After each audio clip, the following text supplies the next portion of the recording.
I request Koti Garu to please speak few words. అందరికీ నమస్కారం. ముఖ్యంగా ప్రెస్ పీపుల్ అందరికీ, మీడియా అండ్ ప్రింట్ మీడియా వాళ్ళకి. ఈరోజు గామా అవార్డ్స్ టోటల్ లాంచింగ్ అంటే ఎలాగంటే మామూలు నెక్స్ట్ మంత్ 3rd ఎంతో వైభవంగా జరగబోతుంది దుబాయ్లో. ఈ గామా అవార్డ్స్ కమిటీకి మెయిన్ చైర్మన్గా నన్ను నియమించారు. అది నాకు చాలా ఒక బాధ్యతాపూర్వంగా అనిపించింది. కేసరి గారికి ఈ సందర్భంగా నా కృతజ్ఞతలు తెలియజేసుకుంటున్నాను. గామా అవార్డ్స్ అంతకుముందు ఎవ్రీ ఇయర్ కంటిన్యూస్గా జరిగేది. మధ్యలో ఈ మన ఈ కోవిడ్ వల్ల చాలా గ్యాప్ రావడం వల్ల మళ్ళీ ఆఫ్టర్ 3 years మళ్ళీ చాలా grand way the celebrating gamma awards in Dubai.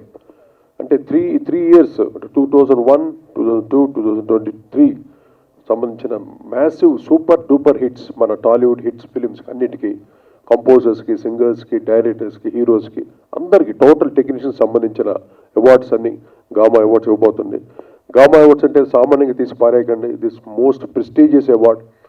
ప్రపంచం అంతా చూస్తుందామండి ఈ కార్యక్రమం దుబాయ్లో చేస్తుంటే. సో ఇది అందరికీ, మా టాలీవుడ్కి అయితే చాలా చాలా అంటే ఒక ప్రెస్టీజియస్ అవార్డ్ అనమాట.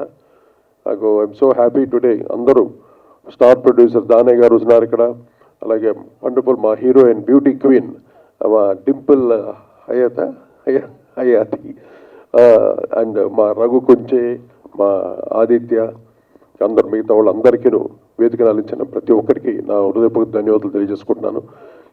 ఈ అవార్డు మటుకు చాలా వెరీ ప్రెస్టీజియస్గా ఉంటుంది, చాలా బాగుంటుంది. సో ఆ గ్యారంటీ బట్టి మేము ఇవ్వగలను. ఏదో మామూలు అవార్డు కాదు ఇది. గామా అవార్డు అంటే ఒక ప్రెస్టీజియస్గా ప్రతి ఒక్కరికి రావాలి అవార్డు అన్నట్టు ఉంటుంది. ఒక ఆస్కార్ అవార్డ్స్ తర్వాత ఇప్పుడు అకాడమీ అవార్డ్స్ చాలా ఉంటాయి. అలా గామా మన తెలుగు వాళ్ళకి సంబంధించిన అవార్డు మనందరూ ఎంకరేజ్ చేయాలి ఈ అవార్డుని. సో అందరినీ ఇప్పుడు దుబాయ్లో కలుస్తాం తప్పకుండా.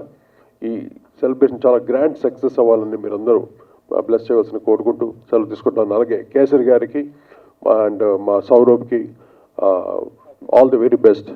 God bless you all. Thank you. Thank you, sir.